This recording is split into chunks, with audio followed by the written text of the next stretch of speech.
혹시 그런 적 있나요? 늘 스쳐 지나가던 사람 하나가 어느 날부터 자꾸 마음에 걸리는 순간요. 그날도 저는 동네 시장으로 느릿느릿 걸어가고 있었어요. 아침 겸 점심으로 콩나물국밥이나 한 그릇 할까 그런 생각이었죠. 시장 가는 길은 늘 비슷했어요. 빨래 냄새가 창문 사이로 새어나오고 아파트 화단엔 어르신들이 바둑판을 펴고 돌을 만지작댔죠. 그 골목 끝엔 항상 그 할머니가 계셨어요. 폐지를 줍는 할머니요. 허리는 굽어서 하늘보다 바닥을 더 오래 보시는 그런 자세였고요. 손에는 늘 검댕이 같은 게 묻어 있었어요. 그런데 참 이상했죠. 할머니는 매일 같은 시간만 되면 환하게 웃었어요. 제가 보기엔 웃을 일이 별로 없어 보였거든요. 비가 오나 눈이 오나 카트를 끌고 종이 상자를 하나씩 꺼내고 끈으로 묶고 또 묶고요. 그 모습이 참 고단해 보여서 저는 속으로 이런 생각을 했어요. 저렇게 힘들게 사는데 무슨 웃을 일이 있을까? 사람이요, 자기 기준으로 남을 재단하죠. 내가 힘들면 남도 힘들 거라고 그렇게 쉽게 결론을 내요. 저도 그랬어요. 사실 그때 저는 제 마음이 그리 넉넉하지 않았거든요. 아내가 떠난 뒤로 집이 참 조용했어요. 텔레비전을 켜도 소리가 방을 못 채우고 냉장고 문을 열면 찬 공기만 나와요. 나이가 들면 몸이 늙는 게 아니라 말이 늙는다고 하잖아요. 저는 그 말이 그때 실감났어요. 말이 줄면 마음이 줄고 마음이 줄면 눈이 더 날카로워져요. 남의 사정이 먼저 보이기보다 내 피로가 먼저 보이죠. 그래서였을까요? 할머니의 웃음이 더 거슬렸는지도 모르겠어요. 그러다 어느 날 비가 내렸어요. 봄비처럼 곱지도 않고 장마처럼 꾸준하지도 않고 애매하게 내리는 그런 비였죠. 우산을 쓰면 손이 불편하고 안 쓰면 머리가 찝찝한 그런 비요. 저는 시장을 포기할까 잠깐 망설였어요. 그런데 냉장고가 저를 다시 떠밀더라고요. 비어있는 칸을 보면 마음도 같이 비더라고요.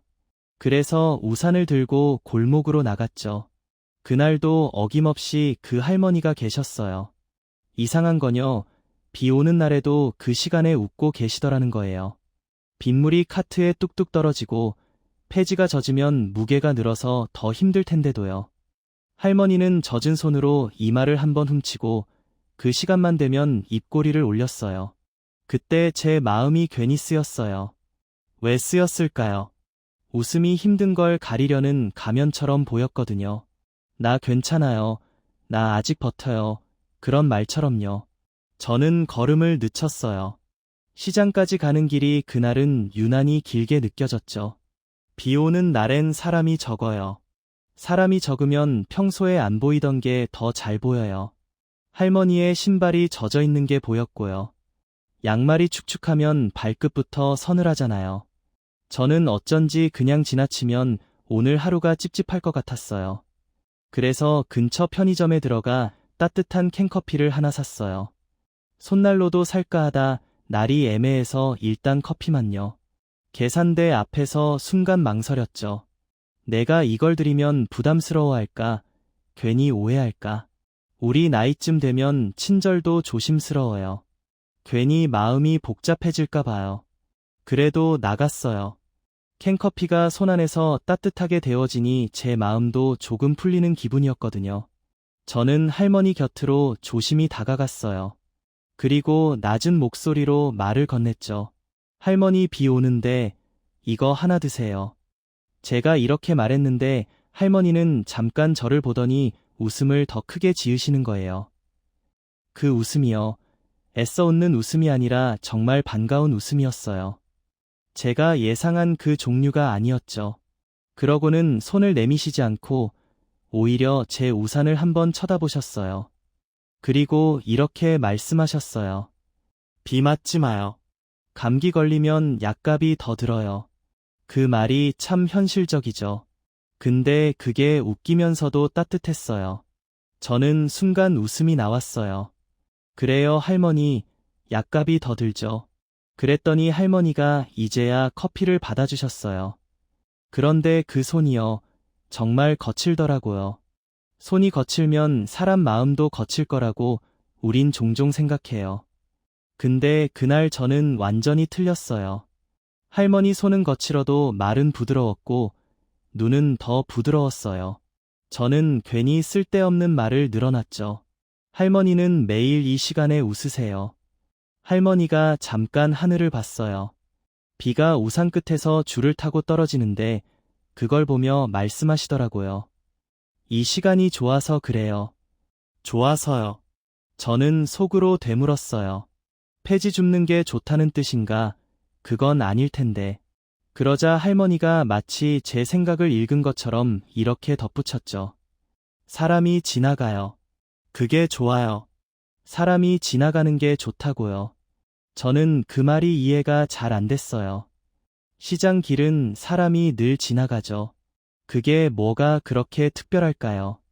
할머니는 카트 손잡이를 꼭 잡은 채 조용히 웃다가 이런 말씀을 하셨어요. 여기서 서 있으면 세상이 아직 움직이는 게 보여요. 세상이 움직인다. 그 말이 제 가슴을 툭 치더라고요. 저는 그때 제 하루를 떠올렸어요. 집에서 일어나 비슷한 반찬 먹고 비슷한 뉴스 보고 비슷한 한숨 쉬고 그렇게 하루가 접히듯 끝나죠. 세상이 움직인다는 걸 저는 어느 순간부터 안 보고 있었어요. 보려고도 안 했고요. 할머니는 그걸 보고 계셨던 거예요. 사람들이 지나가고 장바구니를 흔들고 아이들이 뛰고 어르신들이 천천히 걷고 그 풍경이요. 그런데도 저는 아직 완전히 이해가 안 됐어요. 그래서 한 번 더 물어봤어요. 할머니는 왜 그게 그렇게 좋아요? 할머니가 잠깐 웃음을 거두셨어요. 그리고 아주 담담하게 말했죠. 예전엔 나도 저기 지나가던 사람 중 하나였거든. 그 한마디에 비가 잠깐 멈춘 것 같았어요. 저는 숨을 삼켰어요. 지나가던 사람 중 하나, 그 말은요, 지금은 아니라는 뜻이죠. 할머니는 마치 오래된 이야기 꺼내듯이 천천히 말씀하셨어요. 나도 장사했어. 시장 안에서 건어물 팔았지. 멸치도 팔고 미역도 팔고 손님이랑 말싸움도 하고 웃기도 했고 그 시절엔 하루가 빠르게 갔어요. 손님들이 나를 불러줬거든. 사장님 여기요. 이 한마디면 어깨가 펴졌지. 그런데 어느 날 가게를 접었어요. 몸도 아프고 사람도 없고 세금도 무섭고 그렇게요. 그때부터 나는 길 위 사람이 됐지. 길 위 사람, 그 말이 참 쓸쓸하잖아요. 근데 할머니는 쓸쓸하게 말하지 않았어요. 오히려 이렇게 웃으면서 말씀하셨어요. 그래도 괜찮아. 사람들이 아직 지나가잖아. 저는 그 말이 이상하게 위로가 됐어요. 우리는 자주 내가 무대에서 내려오면 인생이 끝난 것처럼 느끼잖아요. 회사에서 퇴직하면 세상이 나를 잊을 것 같고, 가게를 접으면 내가 사라진 것 같고, 자식이 크면 내 역할이 끝난 것 같고요. 근데 할머니는요, 무대에 서 있지 않아도 관객으로 세상을 보고 있었어요. 그게 쉬운가요? 쉽지 않죠. 저는 솔직히 그날 할머니가 대단해 보였어요. 그리고 동시에 조금 부끄러웠어요. 나는 아직 멀쩡히 걷는데도 세상이 움직이는 걸 안 보고 있었으니까요. 그런데요, 여기서 끝이 아니었어요. 진짜 반전은 그 다음에 왔어요. 제가 커피를 드리고 이야기를 듣고 돌아서려는데 할머니가 제 팔을 살짝 잡으셨어요. 그리고 조용히 속삭이듯 말했죠. 나 오늘 웃을 일이 하나 더 있어. 저는 그 말에 멈췄어요. 웃을 일이 더 있다니 뭔가 특별한 게 있다는 뜻이잖아요. 할머니는 골목 맞은편 작은 분식집을 가리키셨어요. 저기서 매일 이 시간에 한 사람이 나와. 그 사람이 나를 보고 꼭 웃어. 나도 그래서 웃어주는 거야. 저는 분식집을 봤어요. 비 오는 날에도 김이 모락모락 나오는 곳이죠. 그때 문이 열리고 정말로 사람 하나가 나오더라고요. 검은 우비를 입은 젊은 남자였어요. 나이는 한 30쯤 되어 보였고요. 그 사람이 골목을 쓱 둘러보다가 할머니를 보자 정말로 환하게 웃었어요. 그 웃음이요, 인사처럼 자연스러웠어요. 아는 사람처럼요. 그리고 그 남자는 주머니에서 뭔가를 꺼내 할머니 카트에 조용히 넣었어요. 저는 그게 돈인 줄 알았어요.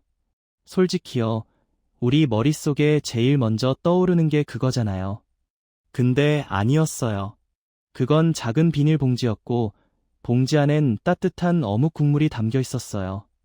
국물은 비 오는 날엔 진짜 보약이죠. 속이 풀리잖아요.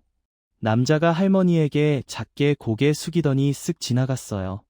할머니는 그 봉지를 두 손으로 감싸고 어린애처럼 웃으셨죠. 저는 그 장면이 너무 선명해서 한동안 말을 못했어요. 할머니의 웃음은 힘든 걸 가리는 가면이 아니었어요. 누군가와 서로 주고받는 약속 같은 거였죠. 내가 웃으면 당신도 웃고, 당신이 웃으면 나도 웃는 그런 약속이요. 그게요, 돈보다 더 큰 힘이더라고요. 그 순간 저는 이상하게 목이 좀 메었어요. 비 때문인지 기분 때문인지 모르겠는데 눈이 찡했죠. 할머니는 국물을 한 모금 마시고는 아주 작게 한숨을 쉬셨어요. 그리고 이런 말을 툭 던지셨죠. 사람이 나를 잊지 않으면 나는 아직 살아있는 거야. 그 말이 얼마나 무거운지 아시죠? 저도 그때 알았어요. 우리가 늙는 건 주름이 늘어서가 아니라 부르는 사람이 줄어서일 때가 많다는 거려. 그래서 할머니는 그 시간에 웃었어요. 분식집에서 나오는 그 젊은 남자와 서로 확인하는 거죠. 오늘도 괜찮다. 오늘도 살아있다. 저는 발끝이 조금 따뜻해졌어요. 그리고 마음속에 작은 질문이 생겼어요. 저 남자는 누구일까? 왜 매일 저렇게 할까? 할머니는 그 질문을 또 알아챈 듯 조용히 웃기만 했어요. 제가 물어보기 전에 하늘이 다시 비를 뿌렸고요. 골목은 더 조용해졌죠. 저는 시장에 가야 했지만 마음은 자꾸 그 분식집과 할머니에게 붙어 있었어요. 그날 이후로요, 저는 시장 가는 길을 일부러 더 천천히 걷기 시작했어요. 혹시라도 그 젊은 남자를 다시 볼 수 있을까? 그리고 할머니의 웃음이 어디서 시작되는지 조금 더 알아보고 싶었거든요. 그런데 인생이요, 이렇게 시작된 작은 호기심이 나중엔 커다란 이야기로 커지기도 하잖아요. 저는 그때 몰랐어요. 그 할머니의 웃음이 제 인생의 다른 문을 열 거라는 거려. 비가 쏟아지던 날이었어요. 그날은 비가 애매하게 내리는 정도가 아니라 정말 퍼붓는 날이었죠. 우산을 써도 바지가 젖고 신발 안으로 물이 들어오고 바람까지 섞여서 비가 옆으로 때리는 그런 날이었어요. 저는 그날 아침부터 마음이 좀 이상했어요. 이유는 단순했어요. 전날 본 할머니의 웃음이 자꾸 머릿속에서 떠나질 않았거든요. 사람이요, 한번 마음이 움직이면 그 다음부터는 안 봐도 되는 걸 굳이 보게 되잖아요. 평소 같았으면 비 오는 날엔 시장도 포기했을 텐데 저는 괜히 집을 나섰어요. 딱 하나만 확인하고 싶었어요. 그 할머니가 오늘도 그 시간에 웃는지. 골목 어귀로 들어섰을 때 저는 순간 멈췄어요. 할머니가 계셨어요. 비가 그렇게 오는데도 카트를 끌고 폐지를 정리하고 계시더라고요. 카트 위엔 젖은 박스가 눌어붙어 있었고 끈은 물을 먹어 축 늘어져 있었어요. 그런데도 할머니는요, 또 그 시간이 되니까 웃고 계셨죠. 마치 누군가를 기다리는 사람처럼요. 저는 그때 이상하게 화가 났어요. 할머니에게 화가 난 게 아니에요. 세상에 화가 난 거죠. 비 오는 날까지 이렇게 살아야 하나, 그런 마음이요. 그리고 동시에 제 자신한테도 화가 났어요. 내가 뭘 할 수 있겠냐 하면서도 그냥 지나치는 내가 싫었거든요. 그날은 우산을 하나 더 들고 나왔어요. 집에 굴러다니는 손잡이가 살짝 헐거운 우산이었죠. 버릴까 말까 고민하던 거였는데 그날은 그 우산이 딱 떠올랐어요. 저는 할머니 쪽으로 걸어갔어요. 빗소리 때문에 제 발소리도 잘 안 들렸죠. 할머니가 저를 봤어요. 그리고 또 웃었어요. 그 웃음이 어제보다 더 환한 거예요. 저는 참다 못해 먼저 말을 꺼냈어요. 할머니, 비가 이렇게 오는데도 나오셨어요. 할머니는 우산 아래서 얼굴을 살짝 들더니 담담하게 말했어요. 비는 오다가도 그쳐요. 근데 약속은 안 지키면 마음이 젖어요. 약속이요. 그 단어가 제 귀에 딱 걸렸어요. 약속이라니 누구랑 무슨 약속일까 싶었죠. 저는 순간 여러 생각을 했어요. 가족이 있나, 누가 데리러 오나, 혹시 누가 돈을 주나, 별별 생각이 다 들었어요. 그런데 할머니 얼굴을 보니까 그런 계산 같은 게 들어갈 틈이 없더라고요. 표정이 너무 고요했어요. 그냥 기다리는 사람의 얼굴이었죠. 저는 우산을 하나 내밀었어요. 할머니, 이거라도 쓰세요. 제 우산 하나는 제가 쓰고 하나는 할머니께 드리면 되잖아요. 할머니는 손을 내미는 대신 두 손을 가슴 쪽으로 모으고 고개를 숙이셨어요. 아이고, 내가 뭐라고. 목소리가 작았는데도 그 말에 묘하게 무게가 있었어요. 내가 뭐라고라는 말 속엔 평생 남에게 미안해하며 살아온 사람의 습관이 있잖아요. 저는 순간 그 말이 싫었어요. 할머니가 뭐라고가 아니라 할머니도 사람인데요. 근데 저는 그렇게 말하지 못했죠. 괜히 말이 커지면 할머니가 더 부담스러워할까 봐요. 그래서 저는 조금 가볍게 웃으면서 말했어요. 그냥 제 우산이 두 개라 생각하세요. 오늘은 제가 하나 빌려드리는 거예요. 할머니는 우산 손잡이를 조심히 잡았어요. 그 손이 떨리더라고요. 비 때문인지, 추위 때문인지, 아니면 마음 때문인지 모르겠어요. 그리고는 우산을 쓰는 순간에도 또 그 시간만 되니까 웃었어요. 저는 결국 못 참고 물었죠. 할머니, 그 시간만 되면 왜 그렇게 웃으세요? 할머니는 잠깐 멈췄어요. 웃음이 딱 멈춘 건 아니고요. 웃음 뒤에 있는 얼굴이 잠깐 비쳤다고 해야 하나요? 눈동자가 아주 잠깐 흔들렸어요. 그리고는 제 쪽을 보지 않고 골목 끝을 바라보며 말했어요. 그 사람 오거든. 그 사람. 그 말이 제 마음을 더 급하게 만들었어요. 어제 그 젊은 남자가 떠올랐죠. 분식집에서 나오던 그 사람이요. 저는 얼른 고개를 돌려 분식집 쪽을 봤어요. 문은 닫혀 있었고 안에서 김이 나오는 것만 보였어요. 할머니는 계속 골목 끝을 보고 있었어요. 비가 많이 오면 시야가 흐려지잖아요. 그래서인지 할머니는 눈을 조금 찡그리고 그쪽을 바라봤어요. 그리고 아주 작게 덧붙였어요. 그 사람은 꼭 와요. 내가 기다리면 꼭 와요. 저는 그 순간 할머니가 기다리는 게 단순히 어묵 국물 때문이 아니라는 걸 알았어요. 그건 오는지 안 오는지를 확인하는 일이었어요. 오늘도 나를 기억하는 사람이 있는지, 오늘도 내가 누군가의 마음속에 남아있는지, 그걸 확인하는 시간이었죠. 그날은 비가 너무 세서 저는 더 오래 서 있을 수가 없었어요. 바지가 다 젖었고 손끝이 얼어붙었죠. 그래도 저는 자꾸 발이 안 떨어졌어요. 혹시 오늘도 그 젊은 남자가 올까 싶어서요. 할머니가 그 사람이라고 부른 그 사람을 제 눈으로 다시 보고 싶었거든요. 그때 분식집 문이 열렸어요. 어제 그 남자였어요. 오늘은 우비 대신 비닐 같은 야른 비옷을 입고 있었죠. 그 남자가 골목을 보자마자 할머니를 발견하고 그대로 웃었어요. 그 웃음은요, 아이고 오늘도 계시네요. 같은 인사가 아니라 다행이다 같은 안도에 가까웠어요. 남자는 주머니에서 작은 봉지를 꺼내 할머니 카트에 올려놓았어요. 그리고는 할머니에게 고개 숙여 인사했죠. 그런데 그날은 어제와 달랐어요. 할머니가 우산을 들고 있었잖아요.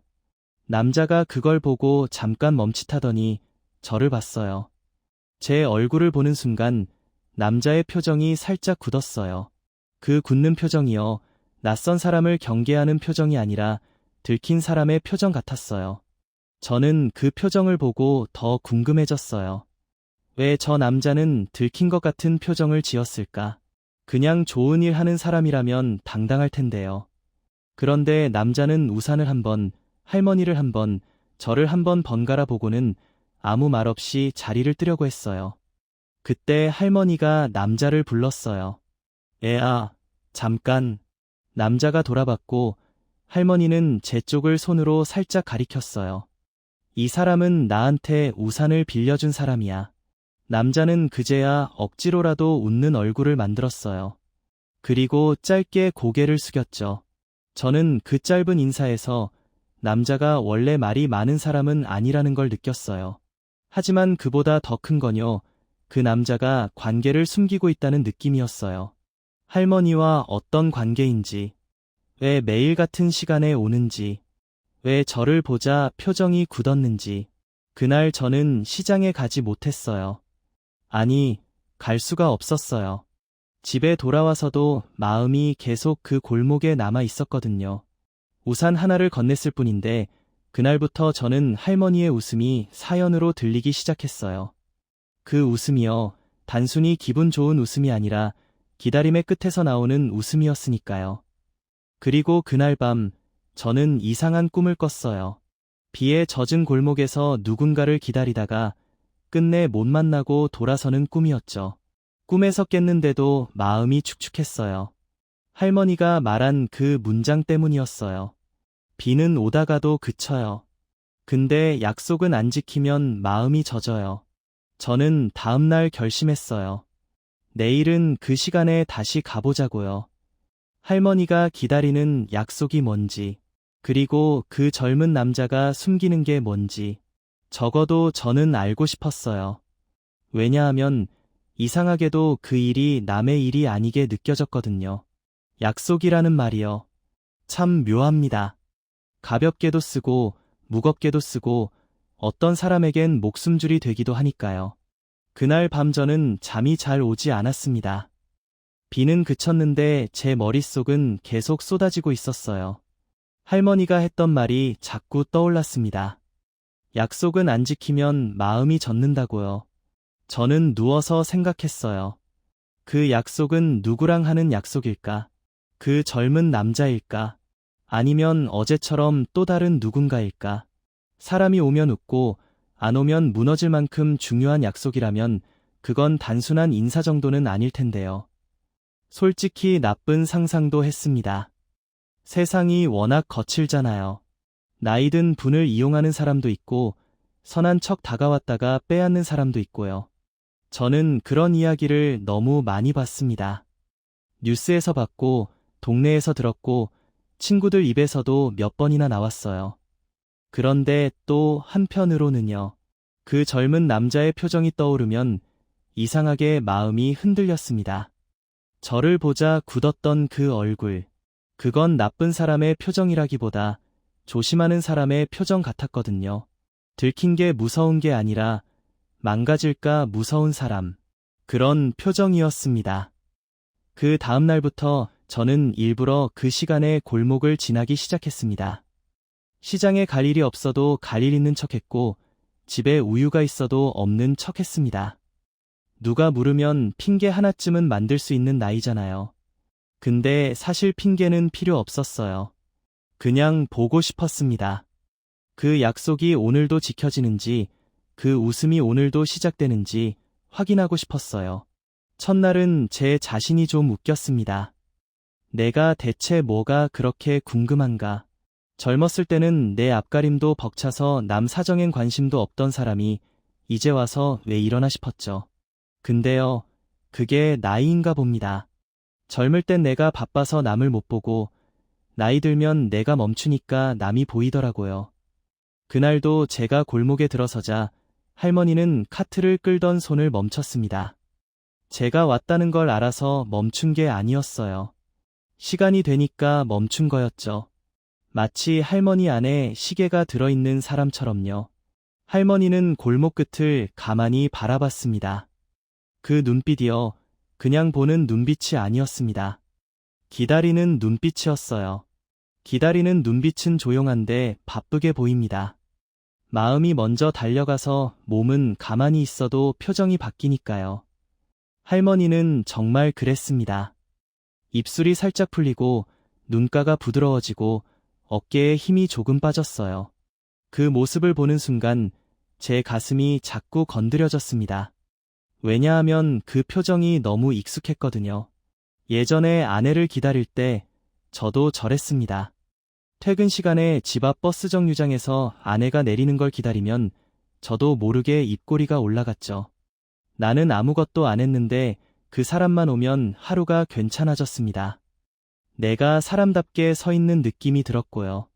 할머니도 그 표정이었습니다. 그래서 저는 더 불안해졌습니다.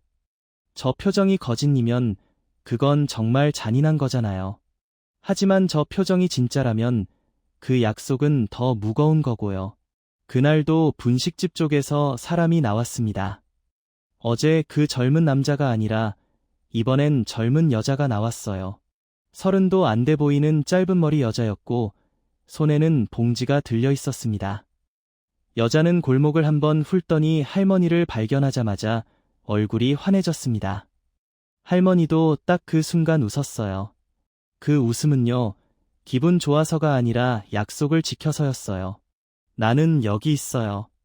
너는 왔구나. 오늘도 살아 있었구나. 그런 말이 웃음 속에 들어있는 것처럼요. 여자는 할머니 앞에 서더니 봉지에서 뭔가를 꺼냈습니다. 이번엔 식빵이었어요. 봉지를 열자 김이 살짝 나오더라고요. 작은 우유도 하나 있었고요. 할머니는 그걸 받으면서 여자의 손등을 툭툭 두드렸습니다. 그 손등 두드림이요.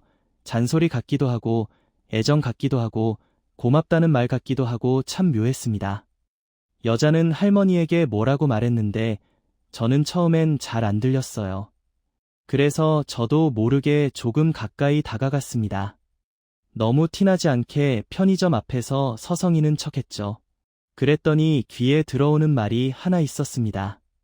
여자가 말했어요. 오늘은 약 좀 챙겨 드셨어요. 약. 그 단어가 들리는 순간 저는 숨을 잠깐 멈췄습니다. 할머니는 작게 웃으며 대답했어요. 먹었지. 너 오기 전에도 먹고 너 오면 또 먹는 척하지. 그 말이 장난처럼 들려서 여자가 웃었습니다. 그리고 여자가 한마디를 더 했어요. 그럼 약속 지킨 거네. 약속 지킨 거네. 그 말이요. 이상하게 제 마음을 툭 쳤습니다. 이 약속은 돈 약속이 아니었습니다. 일당도 아니고 거래도 아니었어요. 살아있기 위한 약속, 진짜로요. 여자는 할머니에게 먹을 것과 약을 확인하러 오는 사람이었습니다. 그걸 왜 하냐고요. 그때는 저도 몰랐습니다. 가족인지 이웃인지 어떤 관계인지 확실하지 않았죠. 근데 확실한 건 하나였어요.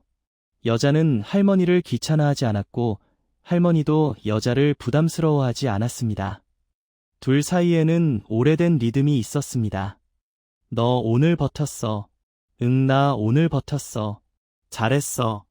응, 고마워. 이걸 말을 다 하면 오글거리잖아요. 그래서 사람들은 그걸 약속이라는 단어로 퉁치기도 합니다. 근데 그 단어의 무게는요, 오글거림이 아니라 생존의 무게였습니다. 저는 그 장면을 보면서 어깨가 내려갔습니다.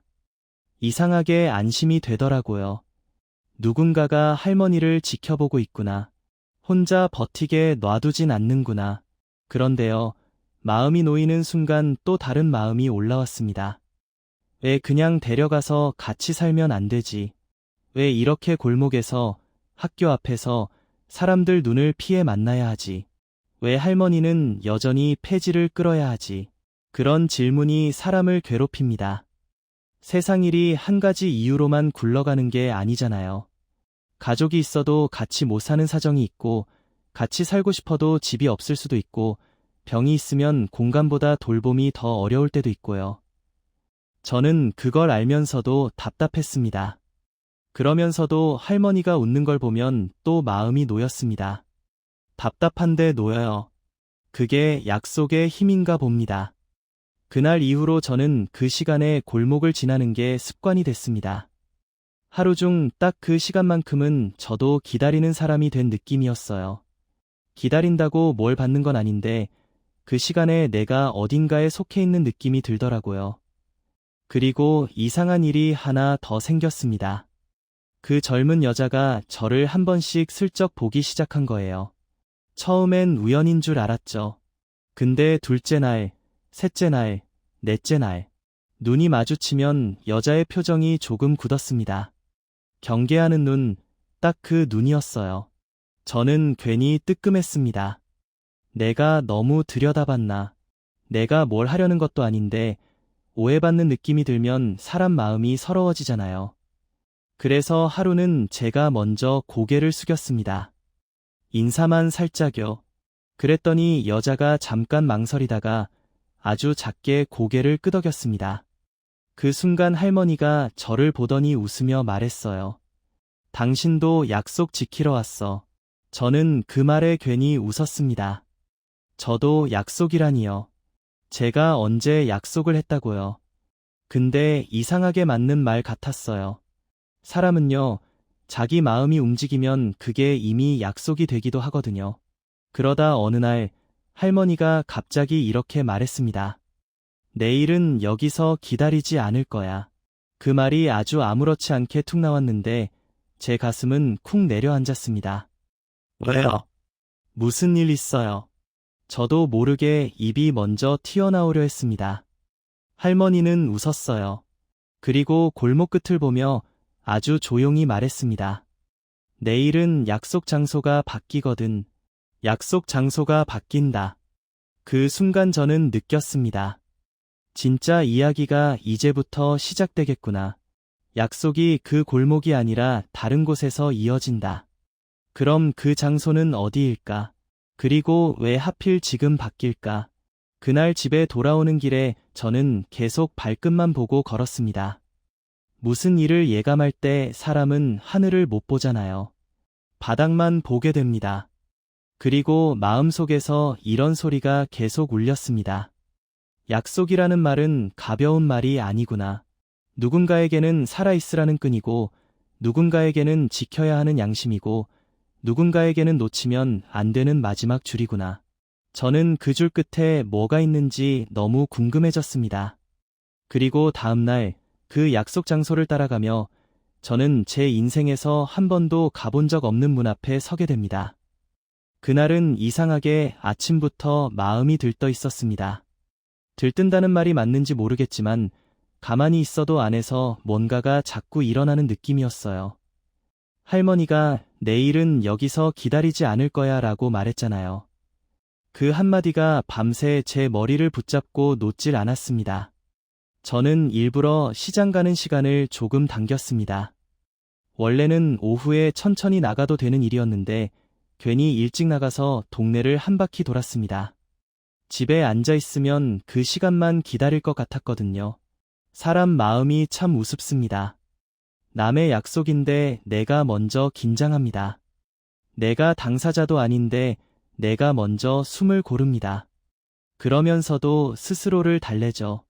그냥 우연히 지나가는 길이다. 그렇게 생각하면 조금 덜 부끄러우니까요. 드디어 그 시간이 됐습니다. 골목 어귀에 들어섰는데 할머니가 없었습니다. 평소 같으면 카트 소리가 먼저 들려야 했거든요. 오늘은 고요했습니다. 고요한데 이상하게 귀가 더 밝아졌습니다. 제가 이 골목을 얼마나 자주 지났다고 소리 하나만 달라도 이렇게 티가 나는지요. 저는 순간 발이 멈췄습니다. 괜히 잘못 온 사람처럼 두리번거렸죠. 그런데 저쪽 골목 끝이 아니라 반대 방향에서 아주 익숙한 실루엣이 보였습니다. 할머니가 카트를 끌고 오는데 오늘은 골목 안쪽으로 들어오지 않고 그대로 길을 건너려고 하더라고요. 저는 본능적으로 따라갔습니다. 따라간다는 표현이 좀 그렇지만 발이 그렇게 움직였습니다. 그때는 이미 제 안에서 약속 장소라는 단어가 커져 있었어요. 할머니는 횡단보도 앞에서 멈췄습니다. 신호를 기다리는 동안에도 웃지 않았습니다. 그 표정이 어제와 달랐어요. 기다리는 표정이 아니라 결심한 표정이었습니다. 신호가 바뀌자 할머니는 천천히 길을 건넜습니다. 그리고 제가 한 번도 할머니가 가는 걸 본 적 없는 방향으로 걸어갔습니다. 시장 쪽이 아니었습니다. 사람들이 많이 다니는 큰 길도 아니었습니다. 그저 조용한 골목을 여러 번 꺾어 들어가는 길이었어요. 저는 조금 멀찍이 떨어져 걸었습니다. 누가 보면 제가 수상한 사람이죠. 그래서 더 조심했습니다. 발소리도 줄이고 괜히 벽 쪽으로 붙어서요. 이 나이에 이런 짓을 한다는 게 우습기도 했지만 이상하게 멈출 수가 없었습니다. 할머니가 멈춘 곳은 작은 1층 건물이었습니다. 간판이 작게 붙어 있었는데 글씨가 흐릿해서 멀리선 잘 안 보였어요. 저는 조금 더 다가가서야 그 간판을 읽을 수 있었습니다. 복지센터. 딱 그 글자가 보이는 순간 제 가슴이 괜히 찔렸습니다. 할머니는 문 앞에 카트를 세우고 잠깐 숨을 고르더니 문을 열었습니다. 그 문을 여는 손이요. 어제 우산 받던 손과 같았는데 오늘은 좀 달랐습니다. 우산을 받을 때는 미안함이 섞인 손이었고 문을 열 때는 익숙함이 섞인 손이었습니다. 자주 와본 사람의 손이었어요. 저는 센터 입구에서 멈췄습니다. 더 들어갈 수는 없잖아요. 그런데 이상하게 그 자리에서 발이 떨어지지 않았습니다. 마치 제가 여기까지 오려고 며칠 동안 그 골목을 들락거린 것처럼요. 잠시 뒤 센터 안에서 누군가가 나왔습니다. 어제 보던 젊은 여자가 아니었습니다. 이번엔 중년의 남자였어요. 회색 점퍼를 입고 목에 명찰 같은 걸 달고 있었습니다. 남자는 할머니에게 아주 자연스럽게 인사를 했습니다. 오셨어요, 어머니. 그 말이 들렸습니다. 어머니라는 호칭이 그렇게 따뜻하게 들릴 수 있나 싶었어요. 친아들이 부르는 어머니랑은 또 달랐습니다. 가족이 아니어도 가족처럼 부르는 호칭이 있잖아요. 그런 결이었습니다. 할머니는 그제야 웃었습니다. 딱 그 시간의 웃음이 아니라 오늘은 조금 더 넓은 웃음이었어요. 골목에서 웃을 때는 누군가를 기다리는 웃음이었다면 지금은 누군가에게 도착한 웃음 같았습니다. 남자는 봉투 하나를 건넸습니다. 그리고 할머니는 그 봉투를 가슴 쪽으로 꼭 안았습니다. 그 모습이 너무 익숙해서 제가 오히려 놀랐습니다. 마치 아주 오래전부터 이걸 받아오던 사람처럼요. 그때 남자가 할머니에게 이렇게 말했습니다. 오늘은 약속대로 확인하고 가셔야 해요. 약속. 또 약속입니다. 저는 그 단어가 여기까지 따라오는 게 이상했습니다. 약속은 한 사람과 한 사람 사이에만 있는 줄 알았는데 할머니에겐 약속이 여러 줄로 연결되어 있었어요. 할머니는 잠깐 고개를 끄덕이더니 센터 안으로 들어갔습니다. 남자는 문을 닫기 전에 주변을 한번 둘러봤습니다. 그리고 제 쪽을 봤습니다. 정확히 말하면 제 쪽을 본 것 같았습니다. 눈이 마주쳤습니다. 그 순간 저는 심장이 쿵 내려앉았습니다. 제가 뭘 잘못한 것도 아닌데 들킨 느낌이란 건 늘 사람을 작게 만들죠. 남자는 잠깐 멈칫하더니 문을 닫지 않고 제게 다가왔습니다. 저는 도망칠까 생각했습니다. 근데 도망치면 정말 수상한 사람이 되잖아요. 그래서 그냥 서 있었습니다. 서 있는 것도 나름의 용기더라고요. 남자가 조용히 물었습니다. 혹시 어머니 아는 분이세요? 저는 입이 바짝 말랐습니다. 순간 머릿속에 변명이 20가지는 떠올랐는데 이상하게 입 밖으로는 하나만 나오더군요. 동네 주민입니다. 남자는 제 얼굴을 한 번 더 보더니 표정이 조금 누그러졌습니다. 그리고 아주 조심스럽게 말했습니다. 요즘 어머니가 골목에서 기다리신다고 해서요. 저는 그 말에 더 놀랐습니다. 센터에서도 알고 있었던 거예요. 할머니가 그 골목에서 매일 같은 시간에 기다린다는 거요. 제가 묻지도 못할 걸 남자가 먼저 말했습니다. 어머니가 거기서 기다리시는 건요. 저희가 막지 않았어요. 막으면 더 힘드실까 봐요. 그 말이요. 저는 그 순간 뭔가가 딱 내려앉았습니다. 세상엔 좋은 일도 늘 깔끔하지가 않잖아요. 도와주는 사람도 마음의 결을 읽어야 하고 당사자도 자기 방식에 살아남는 법이 있고요. 센터는 할머니를 돕고 있었지만 할머니의 웃음까지 통제하려 들진 않았던 겁니다. 남자는 제게 작은 한숨을 내쉬며 말했습니다. 혹시 어머니가 골목에서 기다리실 때 누가 오셨나요? 그 질문에 저는 말을 삼켰습니다. 제가 본 건 젊은 여자 한 명뿐이었어요. 그런데 남자의 질문은 그게 전부가 아니라는 듯했습니다. 저는 조심스럽게 대답했습니다. 젊은 여자분이 한 번 왔습니다. 빵이랑 우유를 챙겨주더라고요. 남자는 고개를 끄덕였습니다. 아, 그 친구요. 그가 그렇게 말하는 순간 제 안에서 또 한 번 의문이 튀어나왔습니다. 그 친구라고요. 그럼 가족이 아니란 뜻이겠죠. 남자는 저를 잠깐 바라보더니 아주 낮은 목소리로 덧붙였습니다. 그 친구가 어머니에게는 제일 중요한 약속 상대예요. 저는 그 말이 무슨 뜻인지 몰랐습니다. 근데 무슨 뜻인지 몰라도 그 말이 얼마나 무거운지는 느껴졌습니다. 제일 중요한 약속 상대. 그 말이 가볍게 나올 수는 없잖아요. 그때 센터 안쪽에서 할머니가 나왔습니다. 손에는 작은 종이 한 장이 들려 있었습니다. 검사 결과인지 상담 확인서인지 그런 종이었어요. 할머니는 제 모습을 보자 잠깐 멈췄습니다. 놀란 눈빛이었습니다. 그리고 바로 웃음을 지었습니다. 하지만 그 웃음은 평소와 달랐습니다. 평소 웃음은 골목 끝을 향해 있었는데 오늘 웃음은 제게 와 있었습니다. 그게 더 마음을 찔렀습니다. 할머니가 말했습니다. 당신도 왔네. 저는 얼떨결에 고개를 끄덕였습니다. 그러고 나서야 입이 열렸습니다. 할머니, 여기로 오시는 거였어요. 할머니는 종이를 봉투에 넣으며 조용히 말했습니다. 그렇지. 오늘은 약속 장소가 여기였어. 저는 아직도 궁금한 게 너무 많았습니다. 하지만 함부로 물으면 안 된다는 것도 느꼈습니다. 왜냐하면 할머니의 표정이요. 오늘은 어제보다 조금 더 단단했거든요. 웃고 있지만 그 웃음 아래에 감춰진 게 많아 보였습니다. 그리고 그때 할머니가 저를 보며 한마디를 던졌습니다. 당신, 내일은 나랑 같이 가줄래? 같이 가달라. 그 말이 너무 갑작스러워서 저는 제대로 대답도 못했습니다. 그냥 입만 열었다 닫았습니다. 할머니는 제 반응을 보고도 웃었습니다. 그리고 마치 오래전부터 정해져 있던 순서처럼 말했습니다. 이제는 혼자 지키기 벅차. 그 말이요. 그 한 줄이 제 가슴을 콕 찔렀습니다. 약속을 지키는 게, 웃음을 지키는 게, 기다림을 지키는 게, 이제는 혼자 하기 벅차다.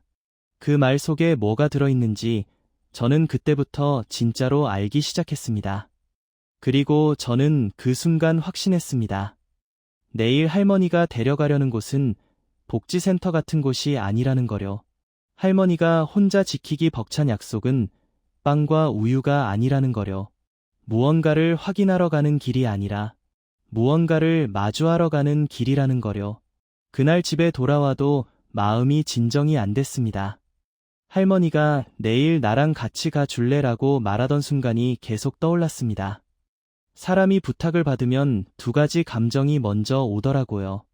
고맙다는 마음과 부담스럽다는 마음입니다. 저는 솔직히 겁이 났습니다. 내가 뭘 할 수 있지 싶었습니다. 할머니의 사정은 이제 제 상상을 넘어선 느낌이었거든요. 그런데도 이상하게 거절하고 싶진 않았습니다. 거절하면 내가 그 골목에서 할머니의 웃음을 훔쳐본 사람이 되는 것 같았어요. 밤새 잠을 설쳤습니다. 자꾸만 복지센터 앞에서 남자가 했던 말이 떠올랐습니다. 그 친구가 어머니에게는 제일 중요한 약속 상대예요. 그 친구, 젊은 여자, 빵과 우유, 그리고 할머니의 웃음. 이 조각들이 하나로 맞춰지려고 하는데 결정적인 한 칸이 비어 있었습니다. 다음 날, 저는 일부러 더 일찍 나갔습니다. 이번엔 우연히가 아니라 약속을 지키러 나가는 길이었으니까요. 골목 어귀에서 할머니를 기다리는데 카트 소리가 오늘도 들리지 않았습니다. 할머니는 카트를 끌지 않고 나왔습니다. 손에 작은 가방만 들고요. 그 모습이 더 낯설었습니다. 할머니는 저를 보자마자 고개를 끄덕였습니다. 인사도 길게 하지 않았습니다. 왔네. 딱 그 한마디였습니다. 그 한마디가 오늘 우리가 어디로 가는지 이미 정해져 있다는 느낌을 줬습니다. 저는 조심스럽게 물었습니다. 어디로 가요, 할머니? 할머니는 잠깐 제 얼굴을 보고는 앞을 보며 말했습니다. 버스 타고 가면 금방이야. 버스 정류장까지 걷는 동안 할머니는 별말을 하지 않았습니다. 그런데 말이 없어도 분위기가 말이 많았습니다. 어제의 웃음은 오늘 없었고 대신 단단한 표정이 있었습니다. 기다림을 멈춘 사람의 얼굴이 아니라 기다림을 끝내러 가는 사람의 얼굴이었습니다. 버스를 탔습니다. 할머니는 창가 자리에 앉았고 저는 그 옆에 앉았습니다. 저는 창밖을 보는 척하면서 할머니의 손을 슬쩍 봤습니다. 손이 떨리진 않았습니다.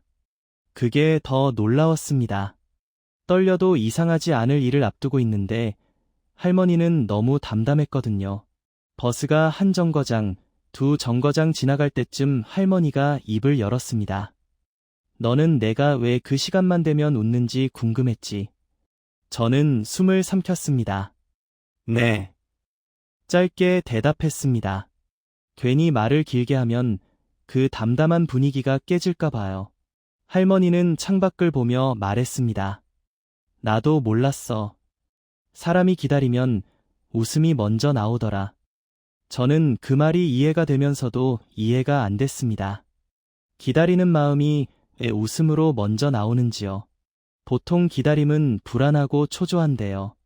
할머니는 그걸 웃음으로 감싸고 있었던 겁니다. 할머니가 다시 말했습니다. 나한테는 그 웃음이 약속이었어. 내가 웃고 있으면 그 사람이 언젠가는 올 것 같아서. 그 사람이요. 할머니는 그 친구라고도 안 하고 젊은 여자라고도 안 했습니다. 그냥 그 사람이라고 했습니다. 그 말이 더 크게 들렸습니다. 그건 가족일 수도 있고 사랑일 수도 있고 죄책감일 수도 있잖아요. 버스가 큰 길로 접어들고 제가 모르는 동네로 들어섰습니다. 할머니는 벨을 눌렀습니다. 내리자마자 골목을 조금 걸었는데 이번엔 복지센터 같은 건물이 아니었습니다.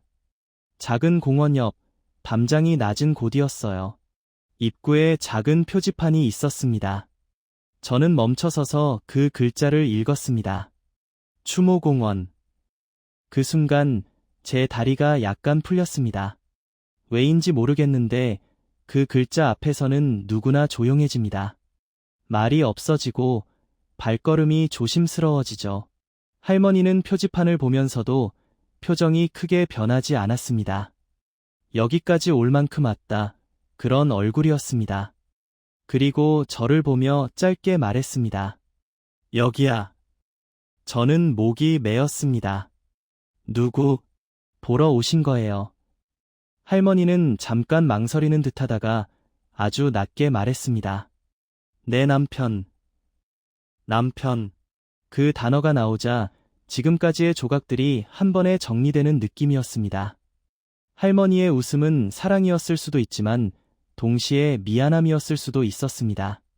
기다림은 살아있는 사람을 기다리는 게 아니라 떠난 사람에게 가는 마음일 수도 있었고요. 우리는 천천히 안으로 들어갔습니다. 추모공원 안은 생각보다 사람들이 많았습니다. 누군가는 꽃을 들고 있었고 누군가는 사진을 들고 있었습니다. 그 속에서 할머니는 너무도 익숙하게 걸었습니다. 처음 오는 사람이 아니었습니다. 걷는 동안 할머니가 툭툭 말을 꺼냈습니다. 나는 장례 치르고 나서도 한동안 여기 못 왔어. 오면 무너질 것 같았거든. 그 말을 하면서도 할머니는 무너지지 않았습니다. 무너지는 대신 단단해져 있었습니다. 우리가 멈춘 곳은 작은 비석 앞이었습니다. 할머니는 가방에서 손수건을 꺼내 비석을 천천히 닦았습니다. 그 손놀림이 너무 정성스러워서 저는 그 옆에 서 있는 것도 조심스러웠습니다. 그리고 할머니가 아주 조용히 말했습니다. 나 혼자서는 이제 여기 오기가 무서워. 그래서 너한테 같이 가 달라 한 거야. 저는 그제야 깨달았습니다. 할머니의 부탁은 동행이 아니었습니다. 증인이 필요했던 겁니다. 내가 여기까지 왔다고, 내가 이 약속을 아직도 지키고 있다고, 누군가 한 사람이라도 알아줬으면 하는 마음이었어요. 할머니는 비석 앞에 작은 빵 하나를 꺼내 놓았습니다. 그리고 우유도 하나 꺼냈습니다. 그 젊은 여자가 주던 것과 똑같은 구성이었습니다. 저는 숨이 멎는 줄 알았습니다. 빵과 우유가 여기로 이어지는 거였어요. 할머니가 말했습니다. 저 사람이 좋아하던 거야. 생전에 딱 저거면 된다고 하던 사람이었어. 저는 비석에 적힌 이름을 보려고 했습니다. 그런데 할머니가 손수건으로 닦은 자리에 물방울이 맺혀서 글자가 흐릿했습니다. 이상하게 그 글자를 지금 당장 읽으면 안 될 것 같았습니다. 아직은 모르는 게 맞는 느낌이었어요. 할머니는 잠깐 비석을 바라보더니 마치 혼잣말처럼 말했습니다. 근데 나 말고도 저 사람한테 약속 지키는 사람이 하나 더 있어. 저는 그 말에 심장이 철렁 내려앉았습니다. 누구요? 제가 너무 빨리 물었습니다. 할머니는 천천히 고개를 돌려 제 얼굴을 봤습니다. 그리고 아주 담담하게 말했습니다. 그 애. 그 애. 젊은 여자, 그 친구. 모든 단어가 한 사람을 가리키고 있었습니다. 할머니가 이어서 말했습니다. 내가 그 시간에 웃는 건 남편을 기다리는 것도 맞아. 근데 더 정확히는 할머니는 잠깐 숨을 들이마셨습니다. 그 애가 언젠가 나한테 와서 자기 입으로 말해줄 나를 기다리는 거였어. 저는 온몸이 굳었습니다. 무슨 말인지 아직 다 모르는데 무슨 말인지 알 것 같아서요. 사람 마음이라는 게 참 이상합니다. 모르는데도 먼저 아는 척하고 알 것 같은데도 확인이 무서워요. 할머니는 비석 앞에서 고개를 숙였습니다. 그리고 마지막으로 이렇게 말했습니다. 오늘은 내가 있어서 내가 무너지지 않고 말할 수 있을 것 같아. 그때 제 핸드폰이 진동했습니다. 모르는 번호였습니다. 문자를 하나 받았습니다. 짧은 문장이었습니다. 어머니, 오늘 거기 가세요. 저는 숨이 멎었습니다. 할머니가 고개를 들었습니다. 그리고 제 폰 화면을 보는 순간 할머니가 아주 작게 웃었습니다. 그 웃음이요. 골목에서 보던 그 웃음과 똑같았습니다. 기다림의 웃음이었습니다. 그리고 할머니가 말했습니다. 왔구나. 드디어. 사람 마음이 참 웃기죠. 궁금해서 따라가 놓고 정작 진짜 장면이 눈앞에 오면 도망가고 싶어져요. 그날도 저는 그 시간에 학교 담장 쪽으로 갔어요.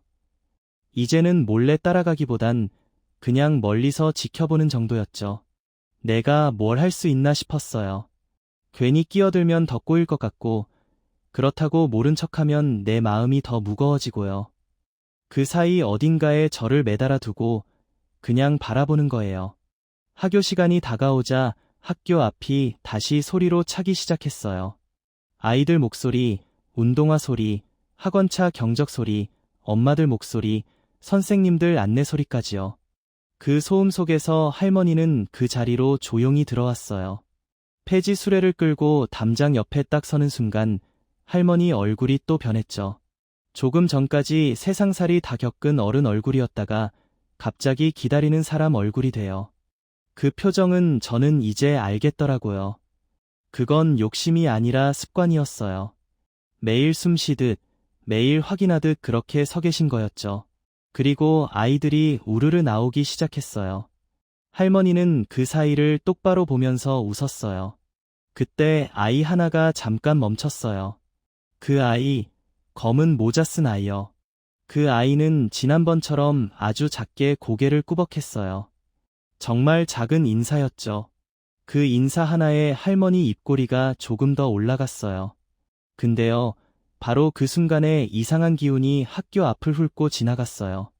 사람이 쌓은 분위기를 몸이 먼저 알아챈다더니 그 말이 딱 맞더라고요. 아이들 소리는 그대로였는데 제 목덜미가 조금 굳었어요. 그리고 누군가가 할머니 쪽으로 빠르게 다가왔어요. 여자였어요. 아이의 엄마로 보이는 여자였죠. 키는 크지 않았고 손에는 아이 물병 같은 걸 쥐고 있었어요. 그 여자가 할머니 앞에 딱 서더니 목소리를 낮췄어요. 할머니, 여기 오시면 안 된다고 했잖아요. 그 말이요. 단호했어요. 소리를 지르지 않아도 단호한 말은 사람을 베더라고요. 할머니의 웃음이 그 자리에서 뚝 끊겼어요. 정말 뚝. 방금 전까지 입가에 걸려있던 그 부드러운 게 사라지니까 할머니 얼굴이 훅 늙어 보였어요. 저는 그걸 보고 숨이 막혔어요. 여자는 눈길을 주변으로 한번 훑었어요. 사람들 시선이 혹시라도 붙을까봐 그런 눈이었죠. 그러고 나서 다시 낮게 말했어요. 제가 말씀드렸죠. 아이한테도 혼란스러워요. 혼란스러워요. 그 말이 나오는데 제 가슴 안에서 뭔가가 쥐어짜이는 느낌이 들었어요. 혼란이라는 말은요, 누군가의 존재를 금지할 때 자주 쓰이는 말이잖아요. 그런 말이 필요할 만큼 이 관계는 이미 복잡한 거였죠. 할머니는 입술을 떨었어요. 그리고 작게 말했어요. 미안하다. 얼굴만 보고 갈게. 얼굴만 보고 갈게요. 그 말은 국어라는 말이 아니라 사랑하는 사람이 마지막 남은 품위를 붙잡고 하는 말처럼 들렸어요. 할머니는 술의 손잡이를 꼭 잡았어요. 그 손잡이를 잡는 힘이 얼마나 세던지 손등에 핏줄이 툭툭 올라왔죠. 여자는 한숨을 쉬었어요. 할머니, 그러면 또 제가 나쁜 사람 돼요. 그 말이 더 아팠어요. 여자도 악역이 되고 싶지 않은 거예요. 근데 악역이 되는 순간이 살다 보면 있죠. 내가 지키려는 게 너무 커서 누군가를 밀어내야 할 때요. 여자는 할머니를 막 미워해서가 아니라 지키려는 게 있어서 막는 얼굴이었어요. 그게 더 무섭더라고요. 할머니는 고개를 숙였어요. 그리고 딱 한마디만 더 했어요. 나 안 부를게. 그냥 봤어. 봤어요. 저는 그 순간 완전히 이해했어요. 이건 구걸이 아니었어요. 할머니는 돈을 얻으러 온 것도 아니고 동정을 구하러 온 것도 아니었어요. 허락받지 못한 사랑을 하러 온 거였어요. 허락이 없으면 사랑도 죄가 되는 그런 사랑요. 그 느낌이 들어서 제 숨이 진짜로 막혔어요. 왜냐하면 그 사랑이 어떤 사랑인지 저도 조금은 알 것 같았거든요. 살다 보면 사랑이 항상 예쁜 자리만 차지하진 않잖아요. 어떤 사랑은 남의 집 문 앞에서 발을 못 들이고 어떤 사랑은 멀리서만 보고 돌아서는 사랑도 있어요. 그날 할머니는 그 사랑을 하고 있었어요. 여자는 주변을 한 번 더 살피더니 할머니에게 조금 더 낮게 말했어요. 오늘은 그냥 가세요. 제발요. 제발요. 그 말에 여자의 목소리가 아주 조금 떨렸어요. 그 떨림을 보며 저는 더 혼란스러웠어요. 이 여자는 정말 냉정한 사람인가? 아니면 냉정해질 수밖에 없는 사람인가요? 할머니는 대답하지 않고 수레를 끌었어요. 바퀴가 학교 앞 인도에서 덜컹하고 턱을 내려오는 소리가 유난히 크게 들렸죠. 그 소리에 제 가슴도 덜컹 내려앉았어요. 그리고 그 아이가요. 그 아이가 그 장면을 봤는지 안 봤는지 저는 확신이 없어요. 근데 아이들이 흩어지는 사이로 그 아이가 잠깐 고개를 돌려 할머니 쪽을 보는 것 같았어요. 정확히는 보는 척했죠. 아이들은 어른들 싸움을 보기 싫어할 때 보는 척을 해요. 그런데도 눈은 자꾸 가요. 그게 아이들의 마음이죠. 할머니는 골목 쪽으로 멀어져 가는데 등이 너무 작아 보였어요. 저는 그 자리에서 한 발도 못 움직였어요. 그냥 서서 속으로만 말했죠. 이건 너무하다. 그 말이 누구에게 하는 말인지 모르겠더라고요. 여자에게 하는 말인지, 세상에게 하는 말인지, 나한테 하는 말인지요. 그리고 그 다음 순간 제가 느낀 게 있어요. 제가 지금까지 할머니를 보며 마음이 쓰였던 건 불쌍해서가 아니었어요. 그 웃음이 내게도 필요한 웃음이었기 때문이에요. 누군가를 기다리고, 누군가를 확인하고, 오늘도 산 걸 서로 알아주는 것. 그게 없어서 사람이 얼마나 쉽게 무너지는지 저도 알았거든요. 저는 그날 결국 결정했어요. 이제는 그냥 구경만 하지 말자고요. 그래서 학교 앞에서 사람들이 좀 빠져나가고 여자도 아이 손을 잡고 멀어졌을 때요. 저는 할머니를 따라 천천히 걸어갔어요. 할머니는 골목 모퉁이에서 잠깐 멈춰 숨을 고르고 있었어요. 저는 그 뒤에서 조심히 말했죠. 할머니, 괜찮으세요? 할머니가 고개를 들었어요. 그 눈에는 웃음이 사라진 자리 대신 젖은 눈이 있었어요. 근데 울지는 않았어요. 울면 무너질까 봐 버티는 눈이었죠. 할머니는 저를 보더니 아주 조용히 말했어요. 아저씨, 나 나쁜 사람 맞지? 그 말이 제 심장을 콕 찔렀어요. 사람은 진짜로 힘들 때 자기한테 제일 먼저 죄를 씌우잖아요. 그러면 세상이 덜 아프거든요. 내가 나쁘면 이 모든 게 설명되니까요. 저는 목이 꽉 막혀서 바로 대답을 못했어요. 그 대신 할머니 수레 손잡이에 살짝 손을 올려놨어요. 그 손잡이가 차가웠어요. 그리고 그때 할머니가 딱 한마디를 더 했어요. 내일은 안 갈게. 내일은 안 갈게요. 그 말이 저는 약속을 깨겠다는 말이 아니라 자기 마음을 접겠다는 말처럼 들렸어요. 그래서 제 안에서 뭔가가 툭 하고 끊어졌어요. 그날 밤 저는 아내 사진 앞에 오래 앉아 있었어요. 그리고 처음으로 마음속으로 누군가에게 부탁했어요. 제가 이 일에 끼어들어도 괜찮을까요? 그리고 다음 날 저는 할머니와 그 여자를 다시 만나게 돼요. 이번엔 우연이 아니라 제가 만든 자리에서요. 저는 그날 아침부터 마음이 조급했어요. 사람이 조급하면 말을 더 조심해야 하는데 그날은 제 입도 마음도 자꾸 앞으로 나가려 하더라고요. 할머니는 전날 말했죠. 내일은 안 갈게. 그 말이 저는 계속 걸렸어요.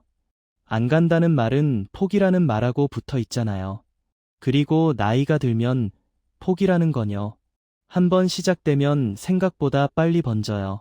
그래서 저는 그날은 그 시간보다 조금 일찍 골목으로 나갔어요. 할머니가 지나갈 길에 제가 먼저 서 있었죠. 할머니가 폐지 수레를 끌고 다가오는데 얼굴이 어두웠어요.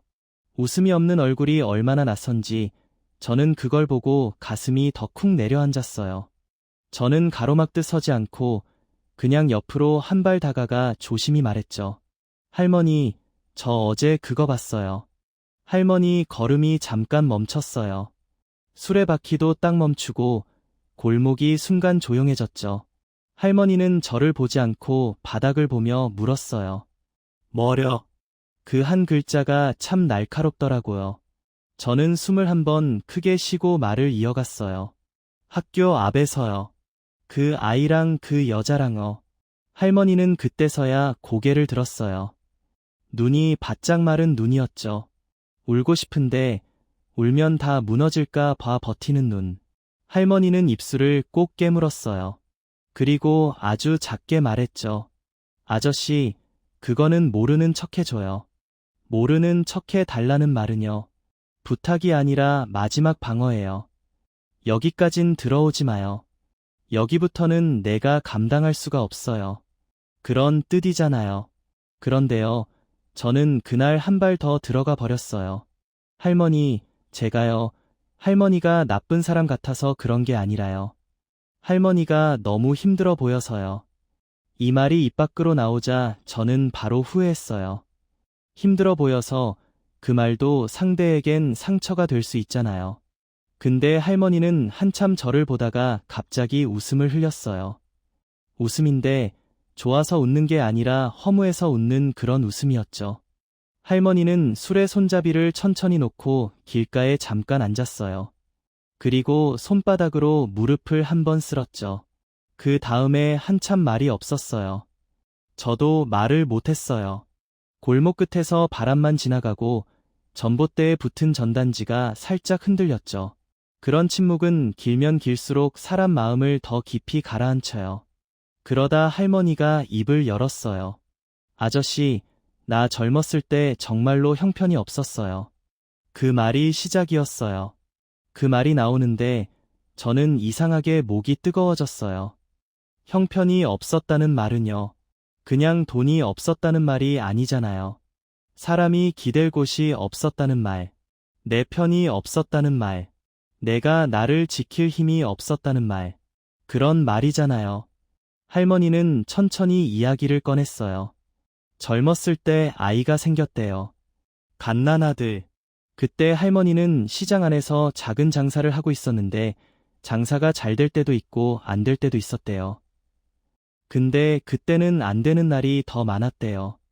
아이 울음소리는 하루 종일 계속 나고 젖은 부족하고 전기세는 밀리고 집주인은 문을 두드리고요. 그때 할머니는 밤마다 아이를 안고 죄인처럼 울었대요. 내가 너를 낳아놓고 왜 이렇게 만들었나. 그 말이 그때의 할머니를 살아있게 했는지 죽게 했는지 저는 모르겠어요. 그러다 어느 날 할머니가 결국 아이를 남의 집에 맡길 수밖에 없었대요. 남의 집. 그 말이 할머니 입에서 나오는데 정말 돌덩이가 굴러나오는 것 같았어요. 그 집은 아이를 키울 형편이 조금 나은 집이었고 그때는 그게 유일한 방법처럼 보였대요. 며칠만 맡기고 다시 데려오자. 이렇게 시작했는데요. 며칠이 한 달이 되고 한 달이 몇 달이 되고 그리고 그 다음부터는 겁이 났대요. 찾으러 가면 그 집이 나를 쫓아낼까봐, 경찰을 부를까봐, 아이 앞에서 내가 더 초라해질까봐, 무엇보다요. 아이를 데려오면 내가 또 굶길까봐, 그 겁이 할머니를 묶어버렸대요.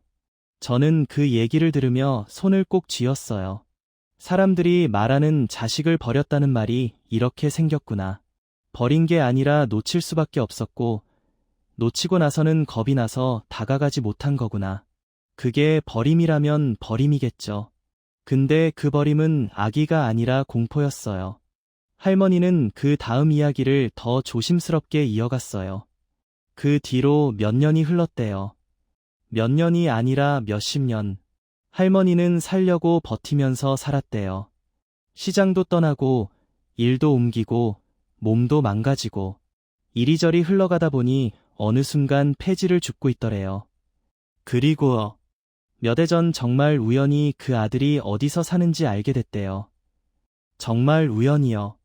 누군가의 말, 누군가의 주소록, 누군가의 사연.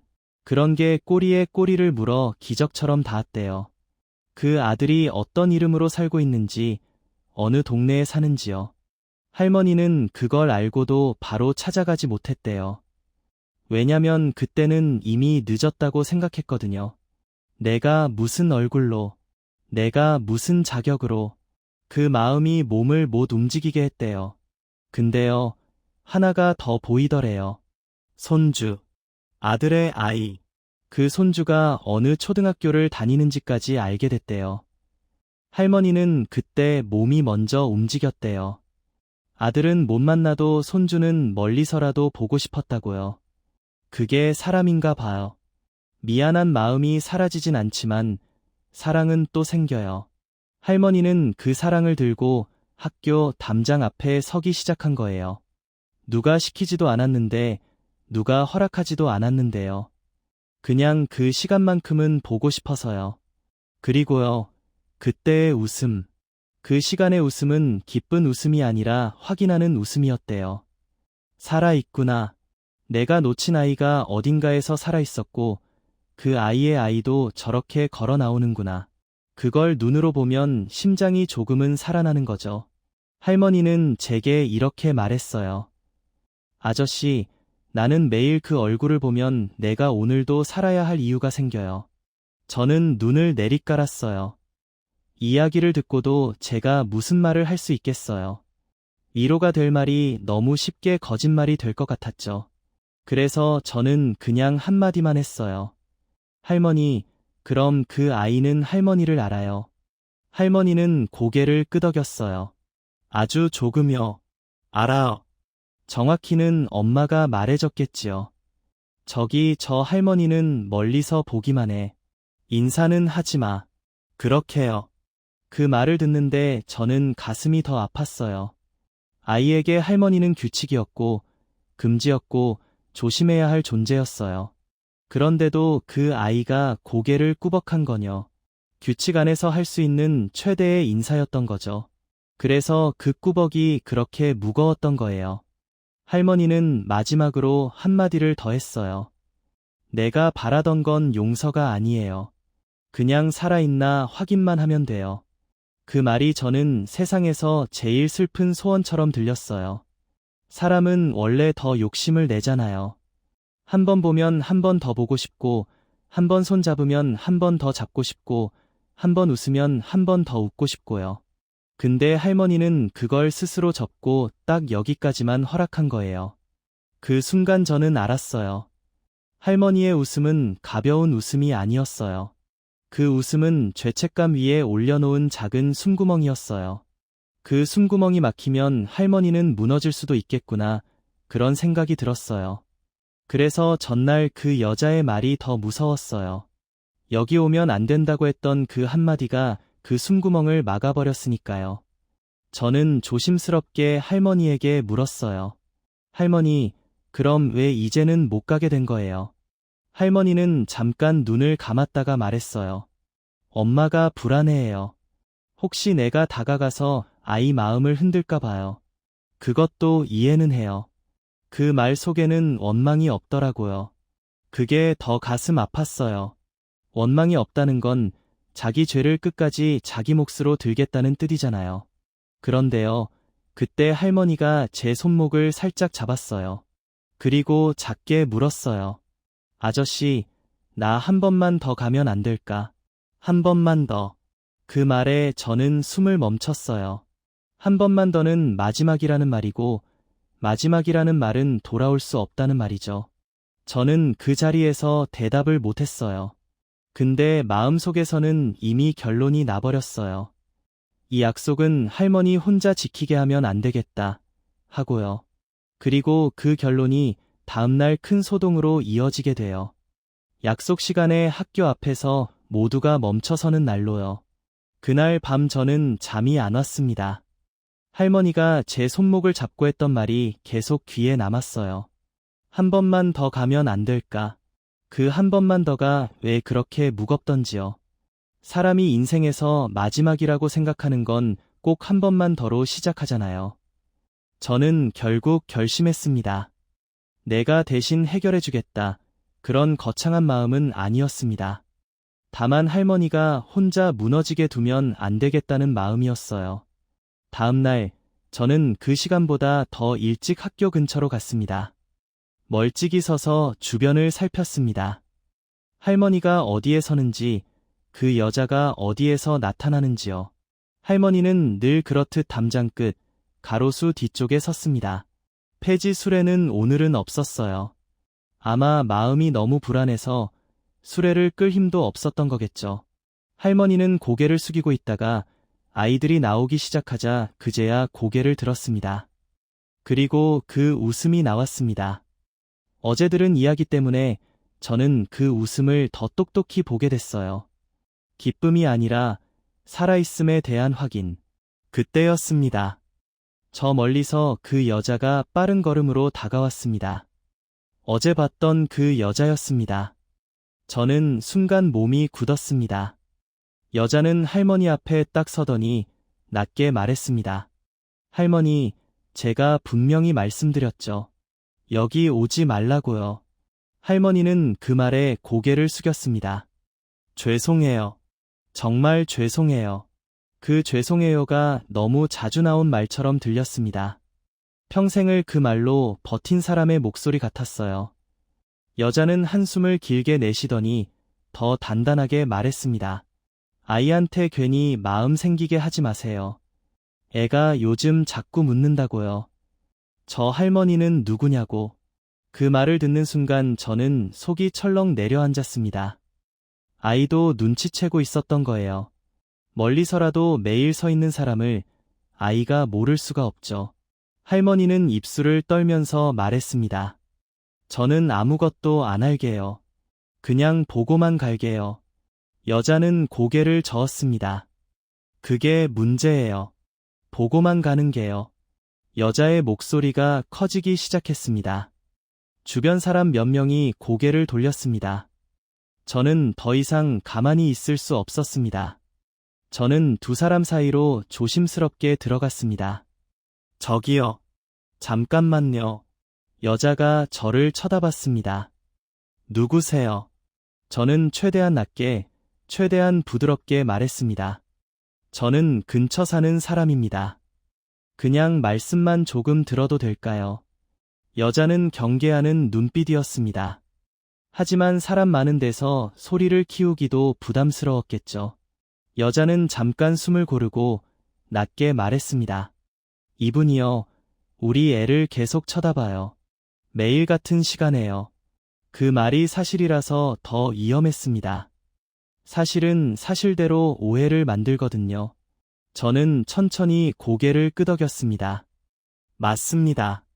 근데 이유가 있습니다. 여자가 날카롭게 물었습니다. 무슨 이유요? 저는 할머니를 한번 봤습니다.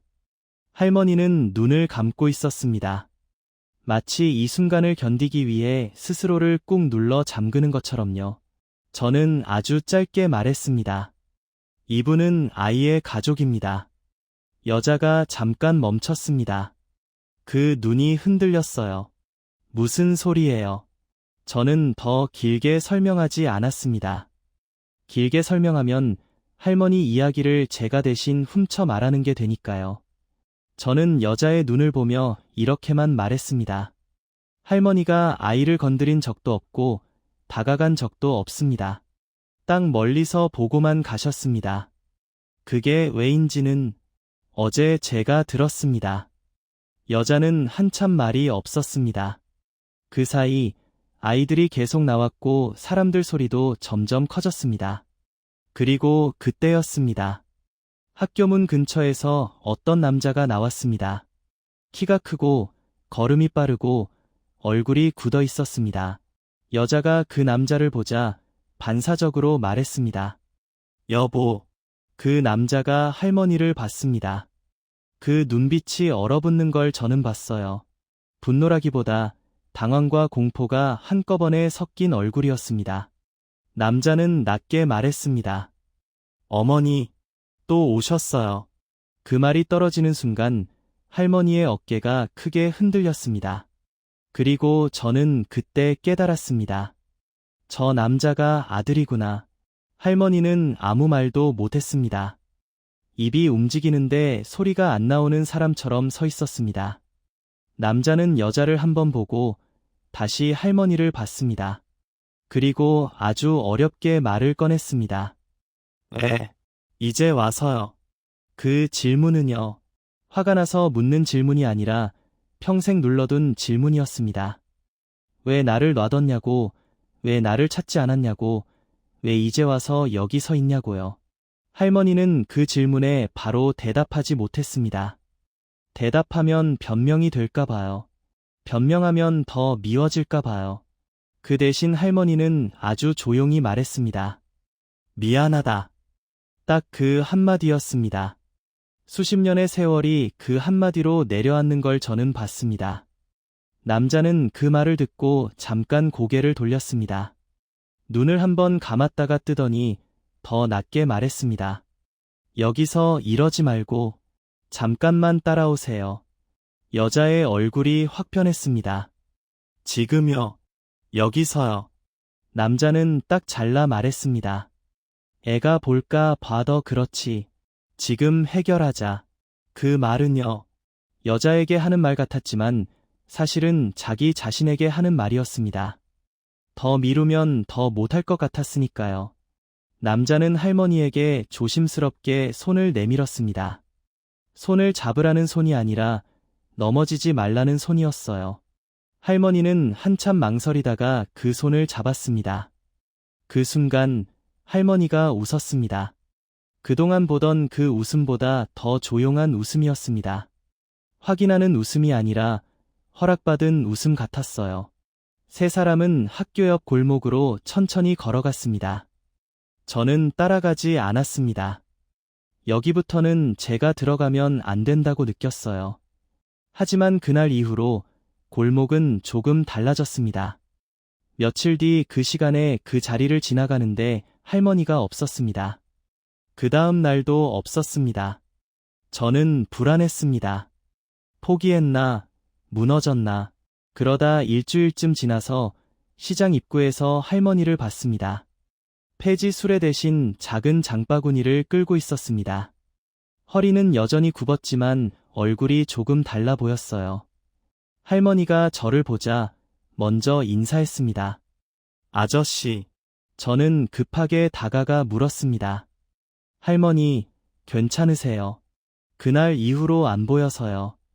할머니는 잠깐 웃더니 말했습니다. 나 이제 약속 시간이 바뀌었어요. 약속 시간이요. 할머니는 제게 아주 조용히 말했습니다. 이제는 학교 앞이 아니라 집 앞이에요. 한 달에 한 번, 밥 한 끼 먹는 약속. 저는 그 말을 듣고 숨이 풀렸습니다. 마음이 확 내려앉았습니다. 할머니는 마지막으로 이렇게 말했습니다. 아저씨, 나 아직도 죄인이에요. 근데요, 사람은 죄인으로만 살면 안 되더라고요. 그 아이가, 아니, 그의 아빠가요. 내가 밥 한 번 해주면 된대요. 그게 자기한테도 필요하대요. 저는 그 말이 참 길게 남았습니다.